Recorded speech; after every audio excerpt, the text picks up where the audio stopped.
We are here in Sweden. You moved here from Hungary a couple of years ago. After the Microsoft years, I already wanted to move abroad, but I considered if I move now, I will end up at a big company again doing the same thing that I did before. I was really intrigued to try something on my own. People look at you and say, "Oh, that cute young thing. Mm-hmm. Go and do something in Photoshop. That would fit you well." I like to write down, this will be the time when I wake up. Mm-hmm. This will be the time when I go to the gym. And this will be the time when I start work, finish work, learn some Swedish, and then meet a friend. During the CrossFit classes, you need to push really hard. Tiring out the body helps a lot to have a clearer mind another day. Recently, I discovered cold baths. I think it's getting really viral, but it's also a big thing here in Sweden. And I see Swedish people like in their 60s going to the lake middle of the winter and just take a chill dip. Yeah. And I feel really cozy about it and go home and be okay.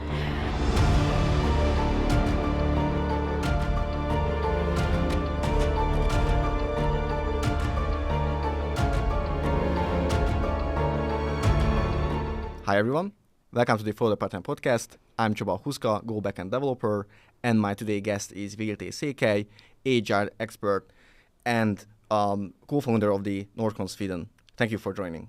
Thank you so much for having me, Csaba. We are here in Sweden, and you moved here from Hungary a couple of years ago, but you already had a great experience, 15 years in different areas closely related to IT and business.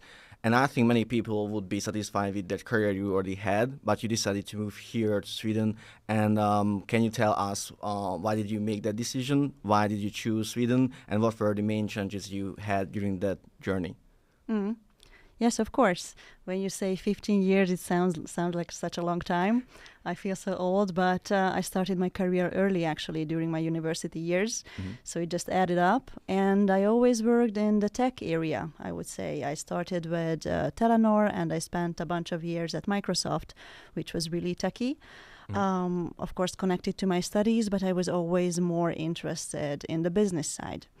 So after the Microsoft years, I considered, I already wanted to move abroad, but I considered if I move now, I will end up at a big company again doing the same thing that I did before. And I was really intrigued to try something on my own. Mm-hmm. So I met this person who also worked at Microsoft in the past, who is now my business partner. Mm-hmm. And we decided to work together on a smaller business and just grew it out from the ground. And it was, and it still is, connected to HR services, but also involving tech. So a few years after, when I joined, we agreed that we should do something outside Hungary. Mm-hmm. It was really going well in the Hungarian market. I can tell you more later what is it about. Mm-hmm. And I really wanted something different from the Hungarian culture, where people speak English well, where technology is not just something that's evolving, but going really well, but it's still in Europe. So I considered mainly the Scandinavian countries because I think they match the criteria. And Sweden looked like a good place to go. They say that this is the Palo Alto of Europe. Maybe it's true. So yeah, I packed my car and I moved here, and I'm here since then. And we established the business officially 2022 September. So it's going since then. And what kind of services does the Nordconn Sweden have? Mm-hmm. We are doing interim business. So this means that we are providing business professionals for big companies and startups.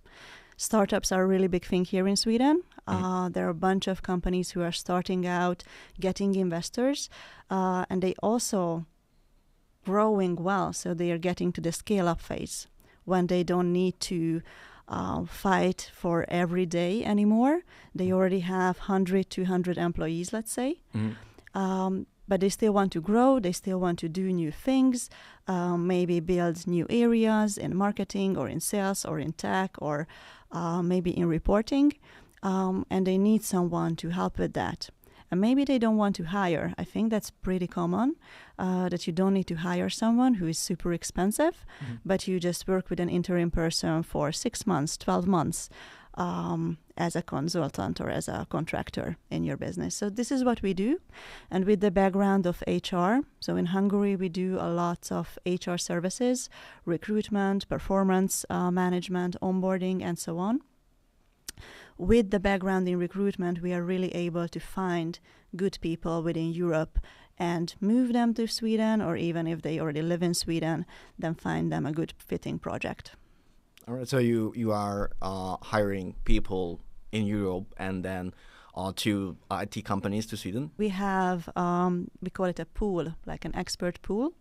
So anyone who is interested in working in Sweden and has a good experience, we have a conversation with them, agree on what do they want, what we are interested in, what kind of conversations do we have now with Swedish companies, and then maybe just right away, maybe in a few months when the opportunity comes, we organize an interview with the customer, and then they can go on that interview, and if they're successful, start to work at that company as a contractor.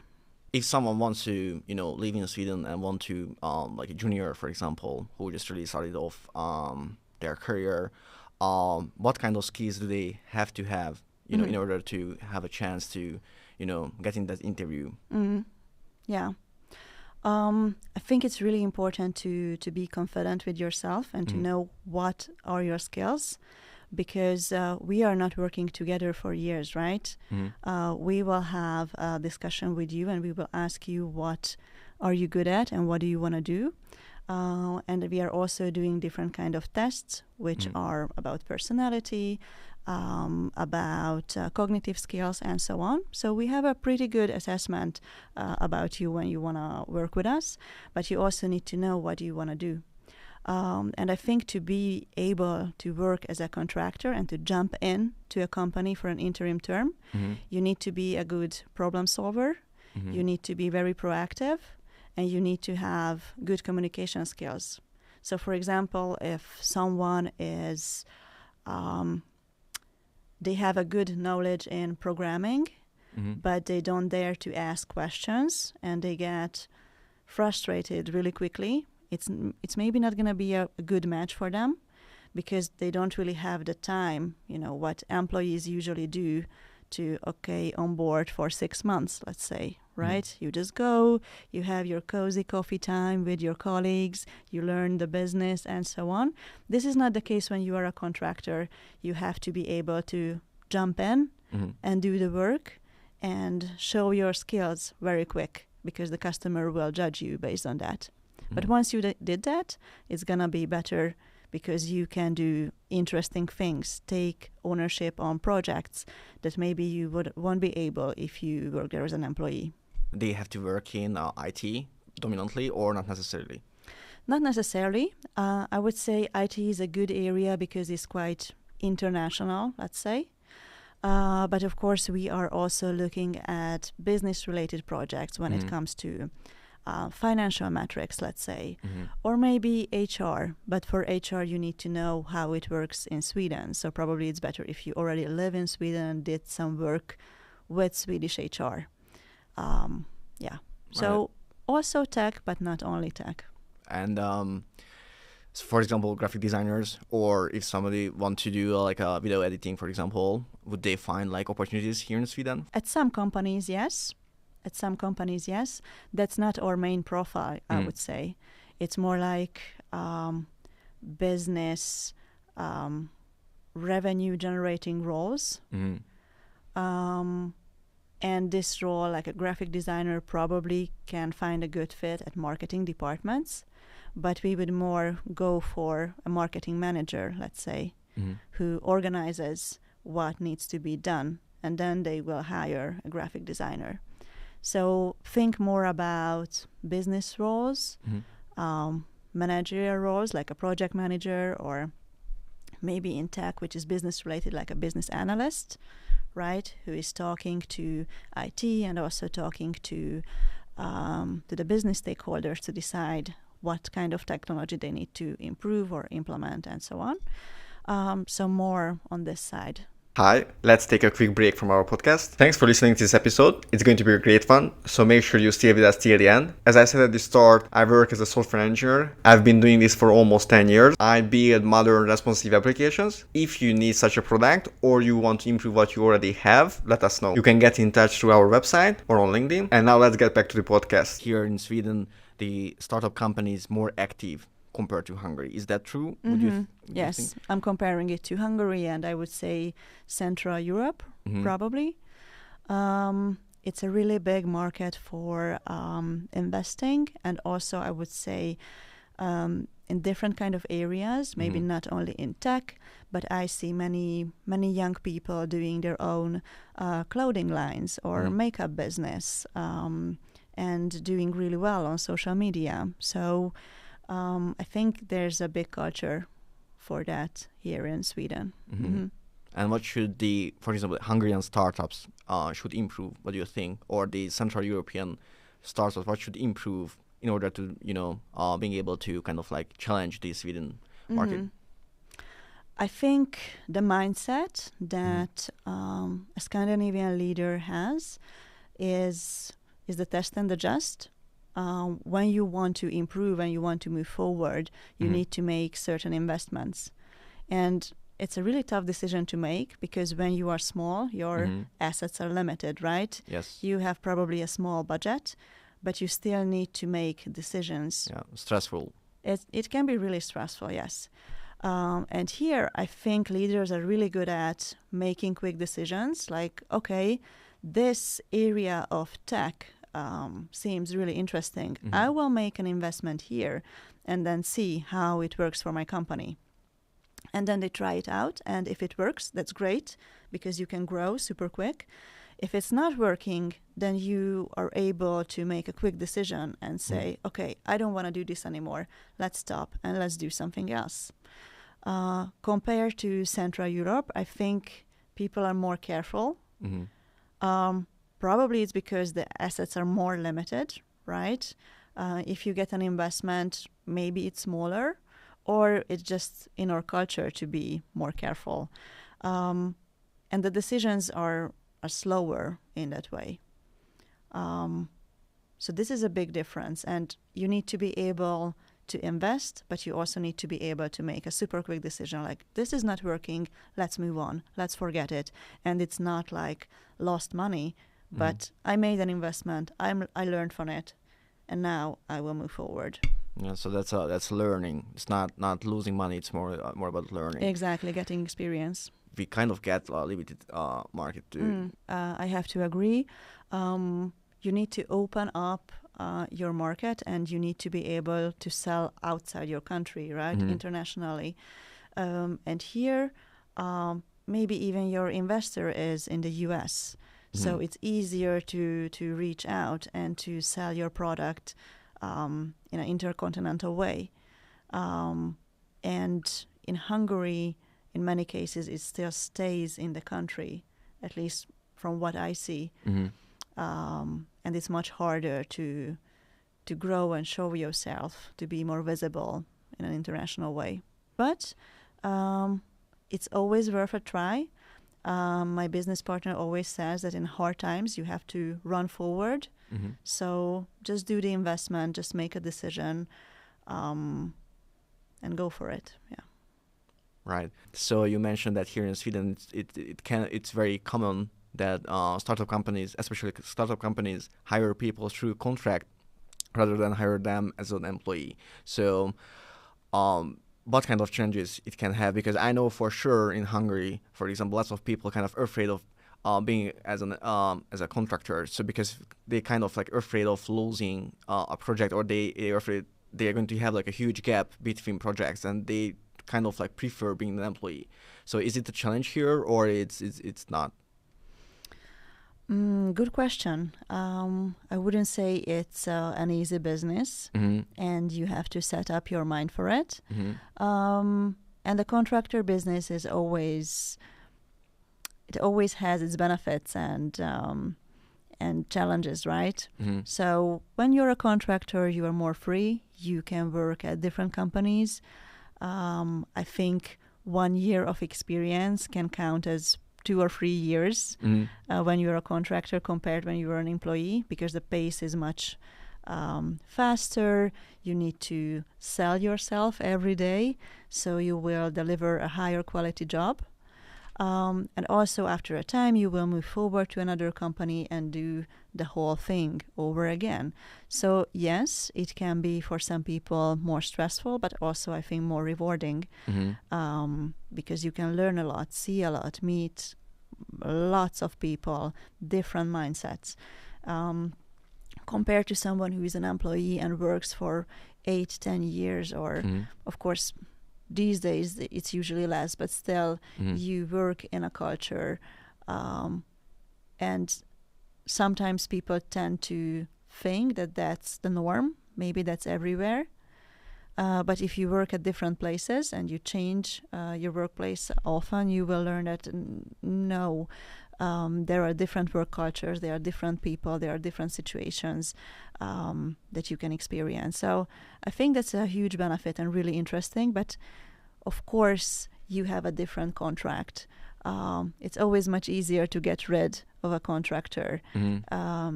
You will have your terms, but you are still not an employee. So it's your job to make sure you find another project, you find another role within the company. You have to be okay with that. I think it really depends on the conversation that you have with the customer, and usually I am, or we are as managers at Nordconn, also involved in the discussion. What kind of project we could provide next? What do we see at the company as an important business goal, where they want to grow, where they need more resources? And I think a good contractor can find the next project. So they deliver, but at the same time, they see, okay, this area needs an improvement, right? We always see those areas. Everybody sees those areas, but it's not in their job description to do something about it. So if you're there as a contractor and you have a role for 1 year, you can always say in the end, or usually before the end, 2-3 months before the end, it's a really good time to start a conversation. Dear managers at the company, I see this is an improvement area, and if we work together, I could do this, this, and this in the next 6 months. And usually they go for it. So I think there's a good way to extend your contract. People who came from Hungary, for example, or any other Central European country to work here in Sweden, what kind of differences they would experience based in terms of the working culture or the allowance of remote working? Do they have to physically come here to work, or after COVID, do they have a chance to actually working entirely remote from Hungary to a Sweden company? How do you see that? It really depends on the role. At some companies where the roles are really technical, it's okay to work remotely and do development work remotely. That works. In some other roles, which are more close to the business, and you need to make business decisions, financial decisions, anything more closer to the revenue side, it's much better to be able to come to the office 2-3 times a day. And what I see, it's more and more expected as well, probably in every country, because companies are started to see. So you meant 3 times a week, right? Yeah. Sorry. Yeah. 3 times a week, exactly. Companies started to see that they want to be closer to their people again, and it's getting really hard to do quick switches in the goals, what they set for the company, if the employees or if the people, contractors also, are not in the office. So imagine a time period exactly like 2023, where a bunch of things happened, like COVID, you mentioned, war in Europe and outside Europe. Everything is getting more expensive, right? So, of course, people who work, they will expect higher salaries because their rent is getting higher, the food is getting more expensive. But the same happens on the business side. So for me as a business owner, everything that I paid for, renting my office, paying my taxes, because I spend more, the taxes will be higher as well. I need to spend more, but I also want to grow. And because everybody is so cost focused, less people and less companies are buying, so it's much harder to sell. And I think it was really true for 2023. When you wanted to sell your services, you needed to do more sales work for the same amount of sales, and it will be even harder for 2024. That's my expectation. Yeah. When the economy is hard, you need to be able to make quick switches, and for be able to do that, you need the people to be close to you. And it's much harder if they are totally remote, because of course you can set up a virtual all hands and things like that. But are people really listening to that? Or maybe they log in and watch the screen really tightly, but do they listen? Do they understand? So it's much easier if they come to the office, listen to you, hear the same things over and over again, and they can make better decisions. If you are in that role, then you need to be in the office time to time. If you're doing something which is not that connected, maybe development can be a tiny bit further, not always, then you can work remotely. Understand. Is it more challenging to hire people for non-remote work? The people in my pool, in my expert pool, I have a close relation to each one of them. And this is important because I need to know what is their personality and what are their long-term goals. So, for example, if you would be in my expert pool, I would know that you are the person who likes to travel, probably still wants to travel for the next few years. I don't know. You maybe know even more. Maybe even more, yeah. So for you to be tied down, it's not the best solution. So you need to be remote, right? So I would look for positions that can be done remotely for you. But there are other type of people who, for example, want to relocate. And when I moved to Sweden, I really wanted to be integrated. So for me, remote work was actually really painful because I had to be in my home all day long, don't see people. You don't have any friends when you move to a new country, right? You don't speak the language, you don't know the culture. Maybe you go out and buy some milk, or you go to the gym and then try to chat with people there. But it's much harder. You feel a bit disconnected. So I can really recommend, when you are a new joiner in a country, just go to the office and build connections there, meet some people there. So it really depends on what are your plans. Maybe with relocation, with a family, with a more tied down life, it's better and easier to go to the office. If you are a traveler like you are, then you should always look for remote opportunities. And what do you prefer personally? So you prefer the office work, only office, or only remote? Or kind of between? Probably between, yeah. I really believe that good and honest conversations can happen when people are face to face. Like even now, to me, this is much more comfortable than we would do it on Teams or Skype or whatever, right? Because I can look at you, I can, I'm not going to say that. So again, even now, I feel much more comfortable sitting here than if we would do this remotely on Skype or whatever. I can look into your eyes. I can talk to you more freely. So it's a nice setting, but maybe for some people it's different. Mm-hmm. So my preference is always be there in person and have a good discussion. But I work with my Hungarian colleagues remotely, Mm-hmm. almost entirely remotely, and I wouldn't say it's hard. So you can discuss projects, you can plan projects together, you can delegate tasks, you can do a workshop. Everything is possible.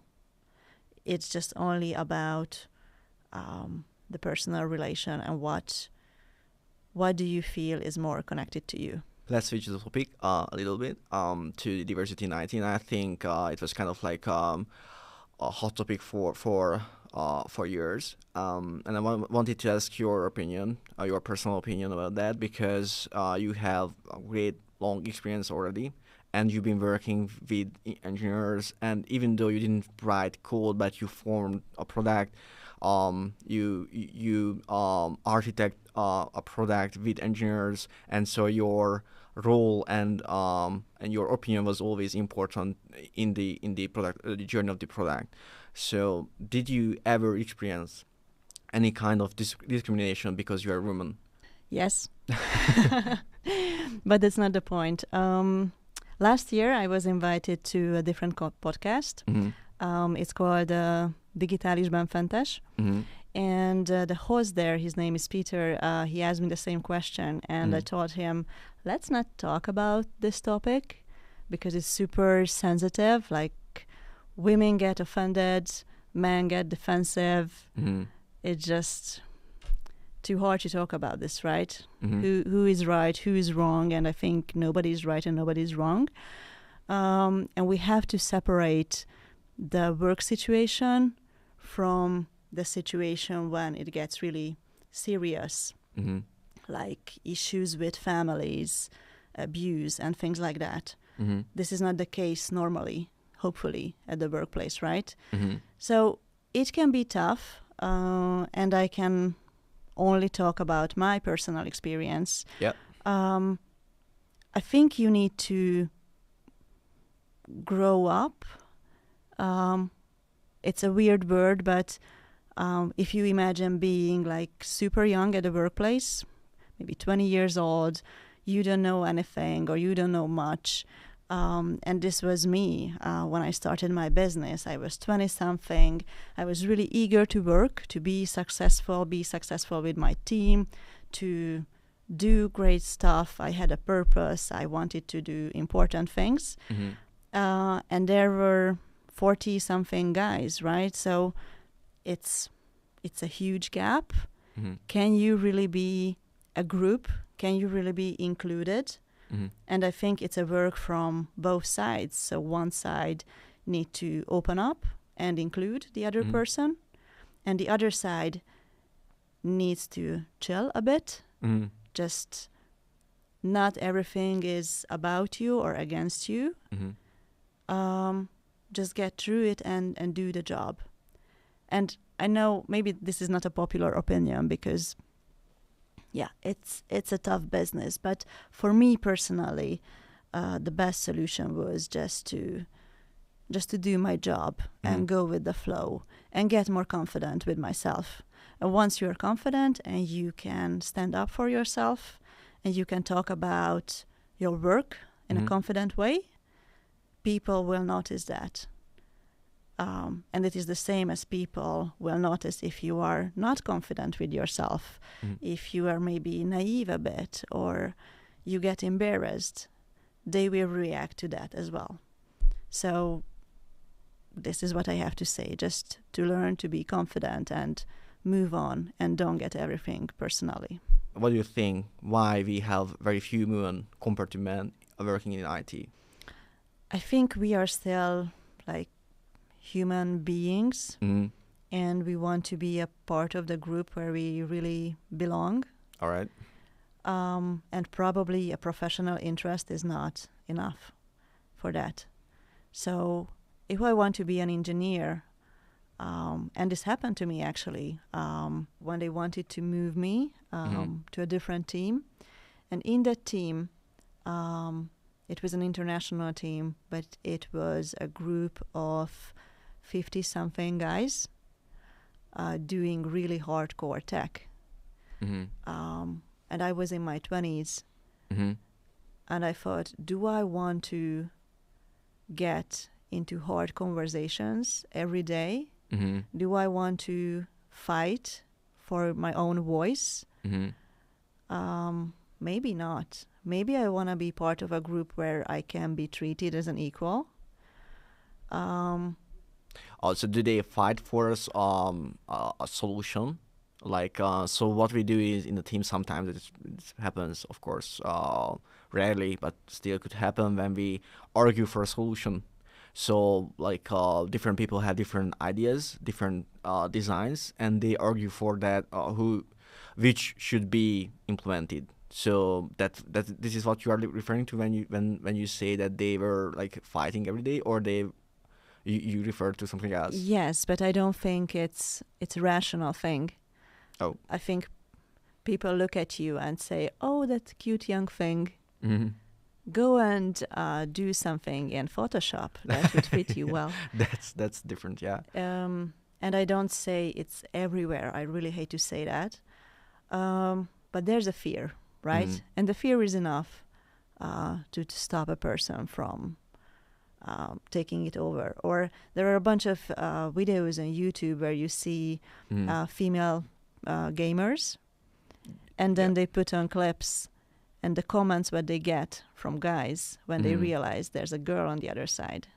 Who the hell wants that? I was talking to a politician in Hungary, and I asked him the same question, that here in Sweden I see so many female politicians. What's going on in Hungary? Why don't you have more females like speaking out loudly? And he said they just don't want to. They don't want to, because it gets ugly. Yeah. So do you want to get in that ugly fight? Some people do, or some women do, some not. And maybe the rules are a bit different, or you can get more personal if it's between a man and a woman. I don't know. But I think people honestly are not so conscious, and they really look for a group where they can feel themselves and just feel good. And in most cases it's just easier to stay in your own group, which is not right, I have to say. So I think a group should be diverse and everyone should take part. But this is where we are now. So as I said before, my only suggestion is for everyone to just to be more confident and don't get involved in that play. It's not important. Even if someone says something mean to you, just don't hear it. Just move forward. Just do your job. What would you recommend a woman who start their IT journey as a junior?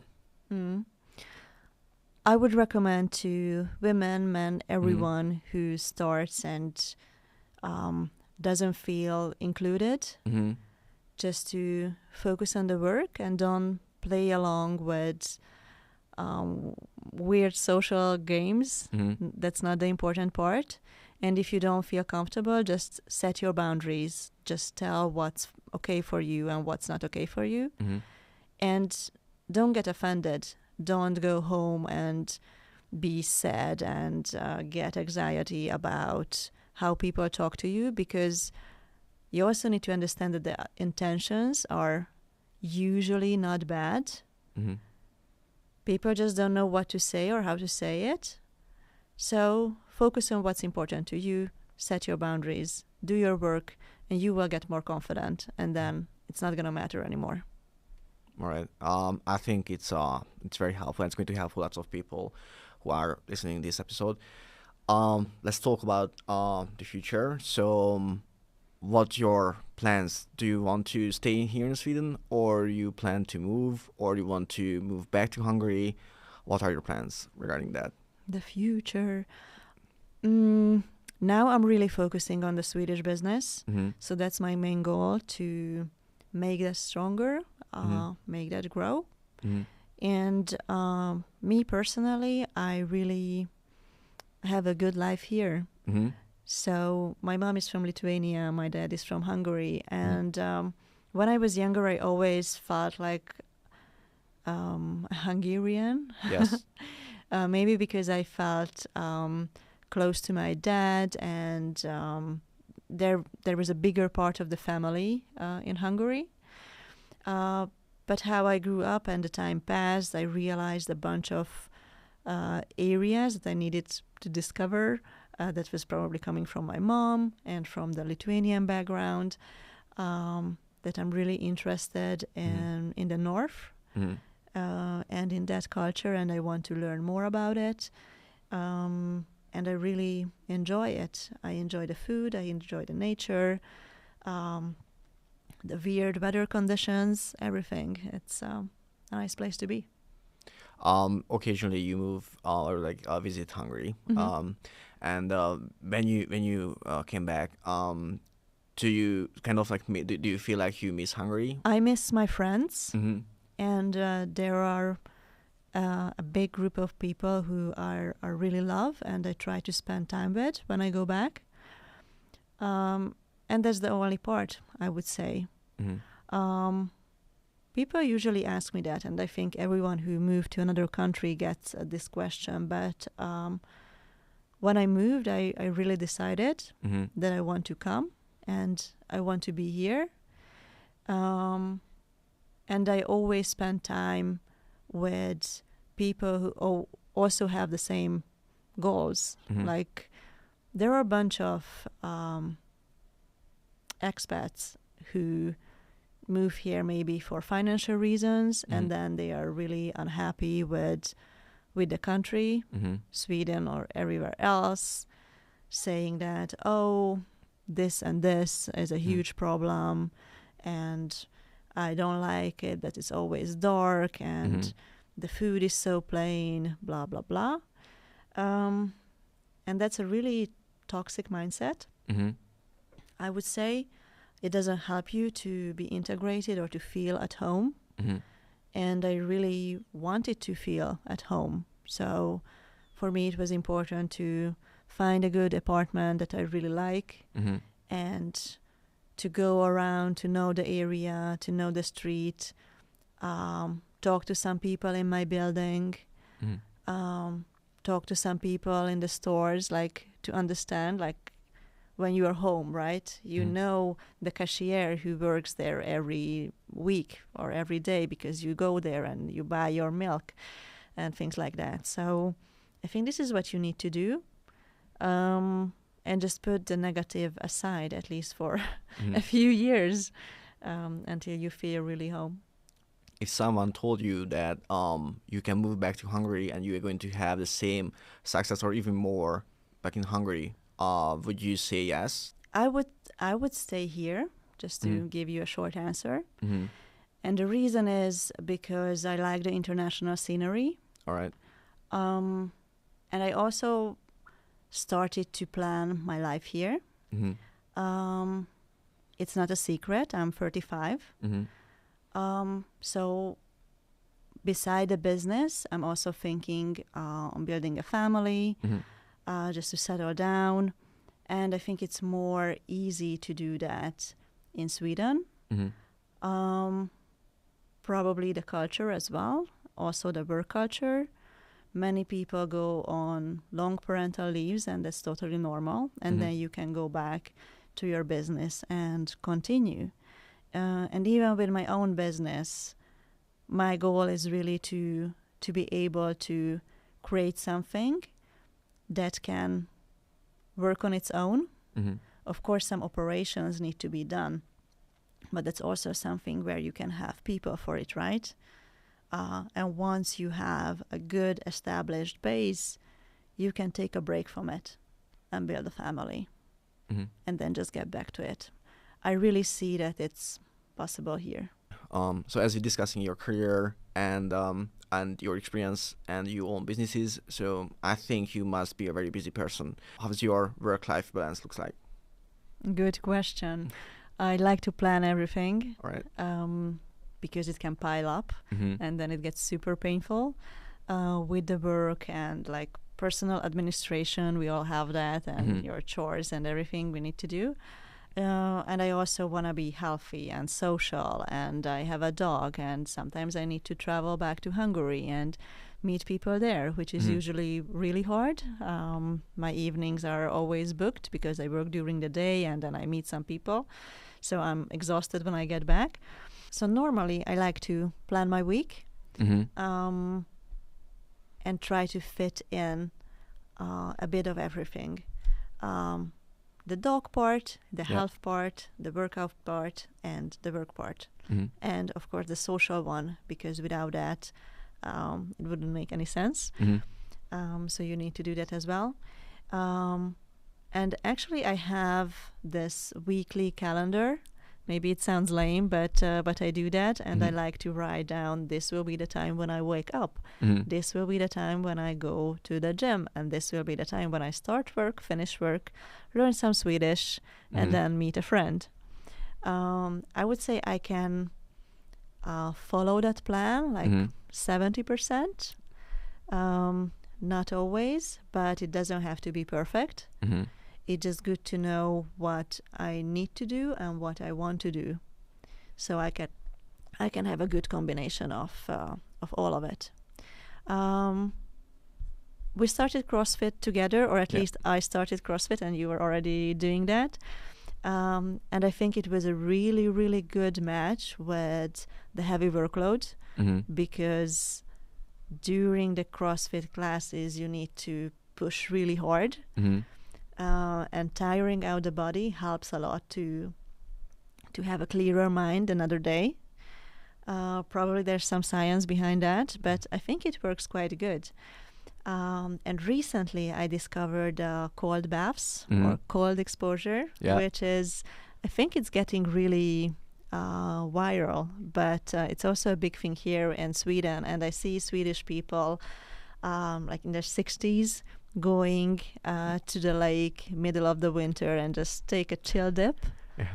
And I feel really cozy about it and go home and be okay.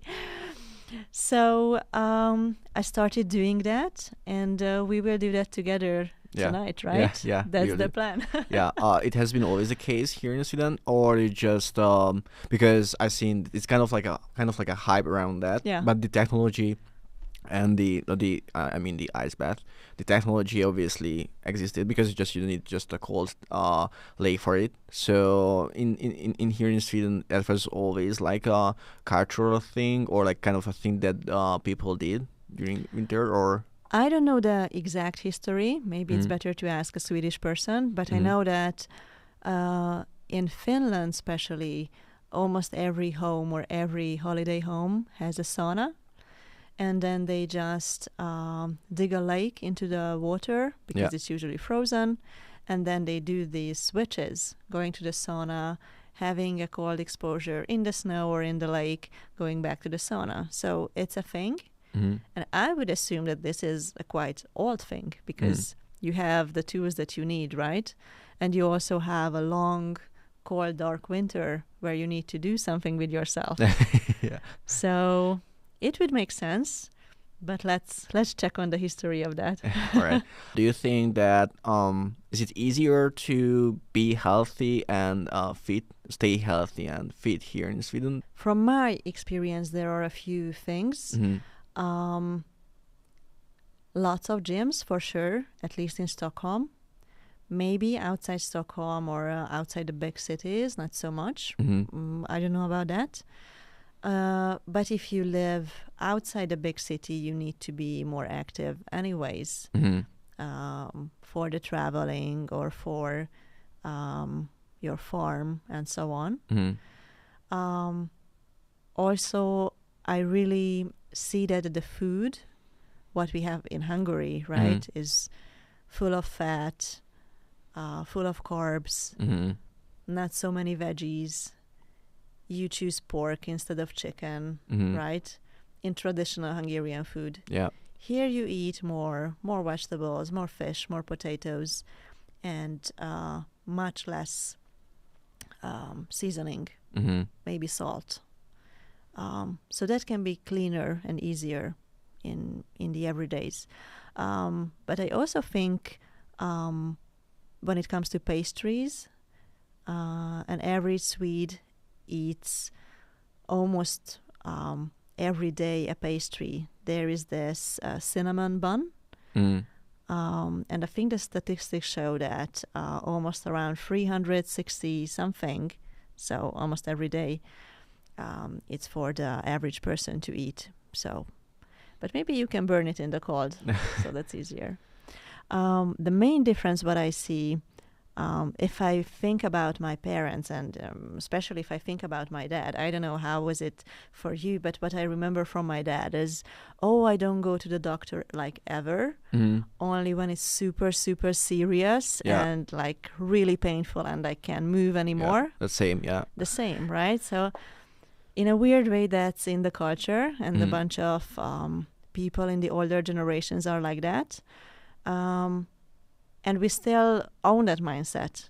Maybe not so much, because now there are more private healthcare providers in Hungary, and you think more about what you eat, you understand more about how it's connected to your mental health and so on. So probably our generation is a bit more conscious, but I feel people here in Sweden are more conscious about the whole health thing from childhood. There are a bunch of kindergartens where I live, and the kids are always outside. It doesn't matter if it's summer, if it's winter, if there a storm. It just, as they say, matter of clothing. There's no bad weather, it's just bad layering. So if you have wool socks, you will be fine. And that's the mindset. So you can be healthier, and I think you can have a better immune system if you have that mindset. What do you do to make sure that you kind of like catch up always in the market? So how do you make sure that your knowledge is up to date? Maybe it's because I work with tech. I really think that you should not rely on your laptop and the knowledge that you can get from there. It's really great sources, I know. Everything is on the internet now. You can learn, you can go to courses, you can read everything. It's really great. That can be a good baseline, but you will get behind if you don't go out to the field and talk to people. Just talk to your colleague, talk to your manager, talk to the CEO, because you need to understand what is in their head. First, it will appear in their heads, and then maybe weeks later or years later, it will be on the internet. So if you want to be up to date in the area where you're working, you just go out and talk to people. And this is what I'm telling my colleagues as well. Like, do you want to make a sale? Do you want to extend your contract? Do you want to be a better Power BI developer and do reports what your customer really need? And if the answer is yes, the solution is not to get even deeper into Power BI Super Advanced Core 3.1. All right. But you go to your customer and ask, what is your pain today? All right. What do you want to see? How can I help you? And that will build a connection, and that will help you to move forward and improve. Thank you for joining. I think it was exciting conversation. I personally learned a lot, even though I know you for I think many years now, but I still learned a lot, and I hope that the audience did the same. And thank you for joining again. It was a pleasure. Thank you so much. Thank you. Thank you for tuning in. If you enjoyed this conversation, please hit subscribe. If you haven't seen the previous episodes, make sure to check them out. All details about the Follow the Pattern podcast is available on the website. The link is in the description below. Join the Follow the Pattern Discord server, where you can ask about the podcast or you can submit questions to the next guest. The link is also available in the description below. Thank you for joining, and see you in the next episode.